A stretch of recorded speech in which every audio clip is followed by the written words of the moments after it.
Welcome to Plaintalks. It's been a while since we spoke, but what a way to kick off the new year.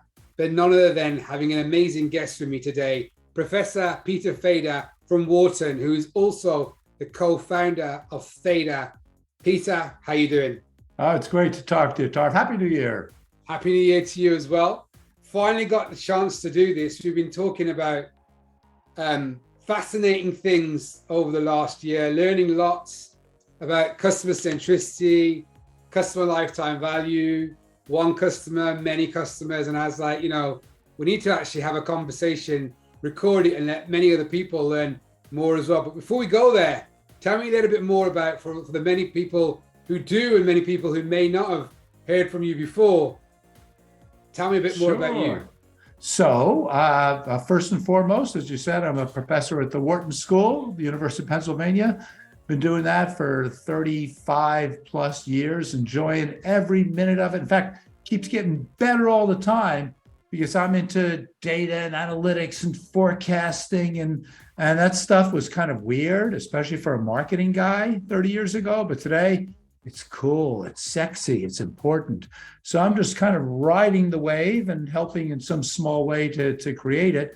The main thing that I'll focus on would be, well, it's obviously customer behavior, but things like customer lifetime value and retention and repeat purchasing, both building the models to better forecast and understand that, and then spending just as much time talking about the so what. So how do we take some of these models and the insights and, well, make more money using them? And it's kind of nice to go back and forth from academics to practice and back again and have it all connect. Are these all new terms, customer centricity?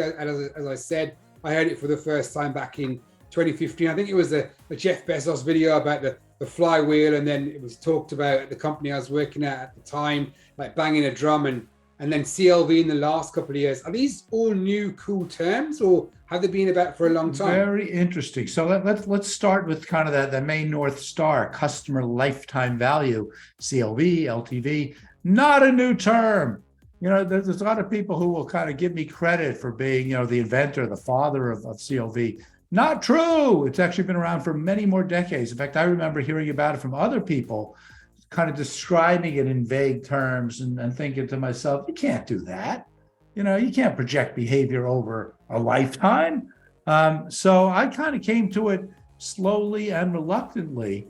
And even things like customer centricity. Again, I'm not the first person to put those two words together. A lot of people have done so, but the difference is that for a lot of people, it was kind of generic. It was kind of like, we are centered around every customer. You mentioned Bezos, the way he talks about Amazon being the world's most customer-centric company. It's not. So for a lot of people, it was kind of a cheap talk, almost aspirational sort of thing. For me, it has a much more formal, much more specific definition. And it's all about the idea of which customers do we want to be centered around. Can't be everybody's best friend. We got to pick and choose.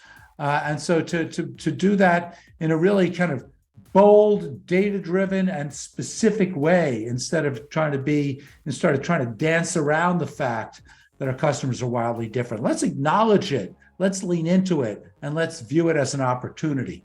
In terms of customer lifetime value, has it become more relevant in recent times because of the amount of data that is now available, and also with the advances of artificial intelligence, computational costs going down, you can just do a lot more? So yes and yes, but wait, there's more. So yes, better data, the ability to track individuals just more accurately in a more timely manner. It's just better data, better analytics. So whether it's the models, whether it's the CRM systems, all the supporting technology, but also a change in the mindset of executives. Just a willingness to acknowledge that the customer is the atomic unit of analysis and business success, and that not all customers are created equal, and having technology to allow us to treat different customers differently. So those other parts of it, beyond the data and the analytics, are just as important to get companies to actually want to do it. And I think that's where the real breakthrough has been. I've been pushing on the models and the analytics and all that stuff since the turn of the century. And a lot of companies were kind of ignoring me, saying, that's nice. Maybe that's for somebody else, but not for us. But now, I don't want to say almost every company, but many, many more are leaning in and saying, hey, can this help us too? And man, does that warm my heart. It's just really great for people to acknowledge that it's relevant and to try to look for the right answers instead of just sort of, making stuff up. I think, people watching this who may not be doing this within their companies today might be like, okay, I get it. A streaming platform can use recommendation systems to really be specific on and personalize on what I need. I can go and travel and have an airline be very specific on making sure they reward me based on how often I travel. That's easy, but you might have some people saying, well, there might be some, high frequency categories or industries where it's a little bit more difficult or maybe not even relevant for us to think about customer lifetime value because penetration is king. Is that true? Is it no, actually things are changing and it's relevant across all industries? I love this. There's a lot to unpack there, Tarf. So let's do it. First of all, I think it's relevant to all industries. On one hand, if it is a high frequency business, then we're going to have that much more really good data. And instead of just asking the question, how many times will they buy from us next year, we might ask the longer term question. How long will they consider buying from us at all? Focusing a little bit more on retention than simply repeat purchasing. So number one, in the high frequency world, it makes a lot of sense. And we really want to figure out, who are the customers we're going to have bona fide relationships with and who are the ones who are being purely transactional. And then we move to the low frequency businesses. Again, a lot of companies, to your point, saying, well, people don't buy from us often enough. We can't get all that transaction log data. We can't calibrate these models. You know what? Those are even better opportunities because if the data is kind of sparse, either because people aren't buying that often or they're not self-identifying every time, all the more reason why we have to do the math, why we have to have the right kinds of models, why we have to really do the science to understand the true underlying propensities and traits and the stuff that's driving the behavior, even when the data isn't revealing it immediately. So I can come up with a motivation for any company, B2B, B2C, big, small, and over the years, I've been so fortunate to work with a variety of companies and to point to use cases and applications of the models that are broadly relevant and not just stereotypical for one kind of company. So let's just shift a little bit. You talked about your background and you've been in this for a very long time. I heard about the work you do and I watched many videos of you talking on the subject before we started speaking about the subject per se. But talk me through how you then converted that into a business, number one, not just data. You had a business before that, and then moving on to how you then wanted to package that up, and there's like world record-breaking books on the subject as well. So talk me on the author side of it as well. Yeah, no, it's an interesting story because I'm an academic first and foremost. I'm writing academic papers that with lots of math and Greek letters that few people would want to read or would even be able to understand. And that's most of my career. And publish or perish. And the models work really well, and they're well validated, and they're practical. And so in the early 2000s, I'd be going to companies and I'd be saying, here are these models. Here, read my paper. Here's the code. Please use it. It's good for you. And they'd ignore me. Part of it was there wasn't as much of an imperative to do all this customer stuff, but part of it was I didn't have the credibility. I had the credibility as an academic, but not necessarily as a practitioner. And that's why right around 2010, I decided I needed to do two things. Number one, I needed to make the models as understandable and motivating and interesting as possible. And that's when I started writing all the books on customer centricity. No math, no Greek letters. Just let's kind of just break it down to plain English to make this stuff understandable, to make it compelling. In fact, it's almost like a Jekyll and Hyde thing. If you were to read this book and to read some of the academic papers, you'd see almost no connection That's intentional. So number one was to kind of, I don't want to say dumb it down, not at all. In fact, if anything, it's challenging to take all of this academic work and make it appealing. So that's number one. And then number two, as you said, we're the companies. It wasn't enough just to go to companies and say, here's the code, go do it. Some companies would take the bait and do so, but I had to take matters into my own hands. And so along with a bunch of other smart folks here at Wharton, in particular, Dan McCarthy, a name we'll talk more about, we co-founded a company called Zodiac that brought lifetime value to life at full commercial scale.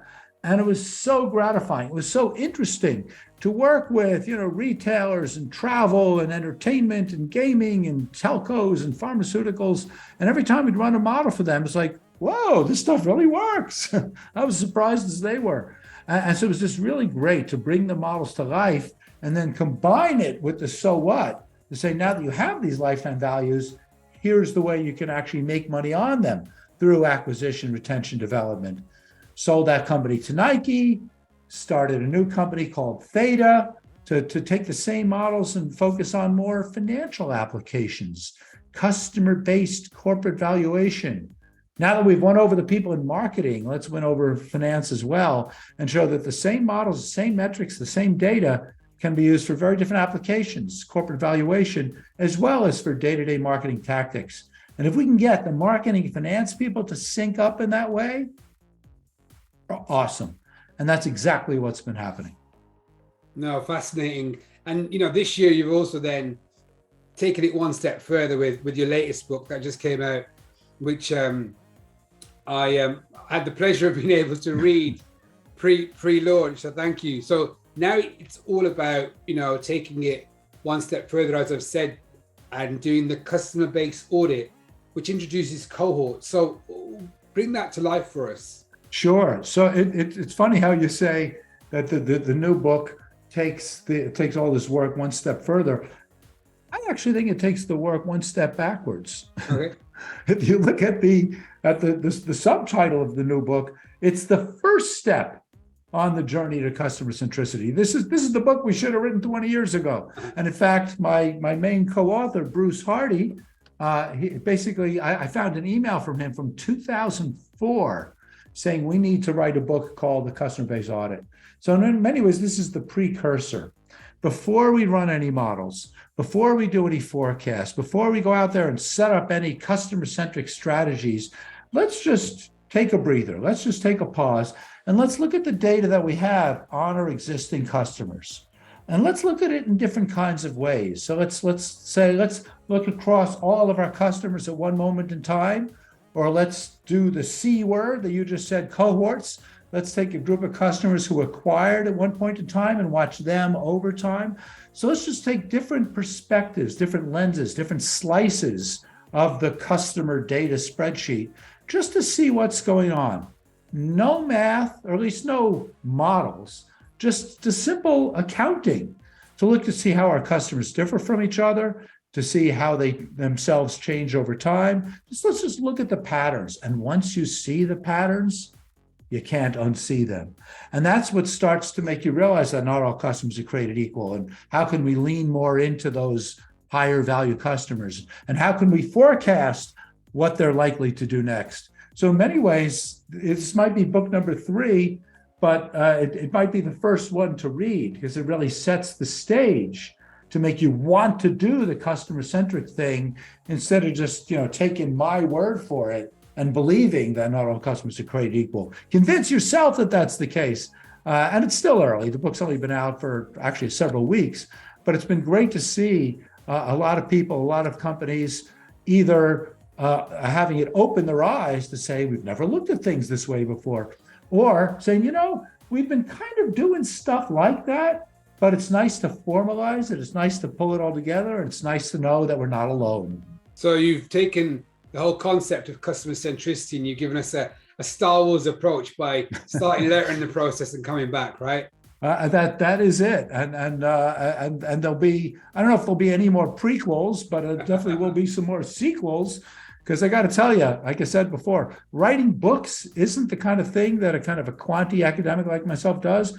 but it's been so gratifying. It's been so interesting, both as a challenge to kind of put words on paper instead of just a lot of math, but also the way that it's just opened up horizons. Look, let's face it, Tarv, you and I wouldn't be having this conversation if it weren't for the books. You've certainly been diving into some of the academic stuff as well, but it really is the books that start these conversations and really create more action on the part of companies, much more than the academic work. We've talked about, you've now wrote the prequel, which is starting off about customers, and then you talked about the models and how you activate against those models. You might have a lot of people watching today that'll be saying, well, this is great, but it's all new stuff. We've got a culture, we have a massive company. There's a lot of change that needs to come through this as well. So anybody watching today, who may be thinking about dabbling in this, how do you start? How do you think about changing this from a change management and a corporate culture? That's such a good question. And it's a question that I kind of ignored when I was doing all of this technical work, but I kept finding that if we're going to do this stuff, it's not just a matter of saying, here's a model, go use it. It's a cultural issue. And that's why book number 4, I'm not even sure if it's a prequel or a sequel, is what I call the 5 C's, creating a customer-centric corporate culture. Before we worry about the models, before we do anything with the data, let's make sure that we're speaking the same language, make sure that we have the same alignment, make sure that we have the same objectives in what we're trying to achieve over here. This idea of customer centricity goes against the grain of a lot of typical corporate aspects. And so let's be real clear what it is and what's in it, and why should the folks in R&D and supply chain, as well as finance, accounting, talent management, you name it. Let's make sure that everybody understands why we're doing it and why it's in their best interest to be part of the mission, instead of just sitting back and letting the marketing people do it on their own. Really important. And again, I'm always learning, and I'm learning an awful lot about corporate culture and its tie-in with customer centricity. More to come on that. Pete, thank you so much. Hopefully look forward to speaking to you about that again in the future. But it's been an absolute pleasure to finally get some time with you, being able to actually record this chat and share it with the masses. A big thanks. Happy New Year. Any final words for everybody watching? Well, I just look at people like Tarv, folks who just, smart people who kind of knew that this was the right way to go, but sometimes felt constrained because they either didn't know or because of, again, corporate issues. Let yourself go, give it a try, whether it's reading these books, trying out some of the models, or doing other things along these lines on your own. Let's make 2023 the year of the customer.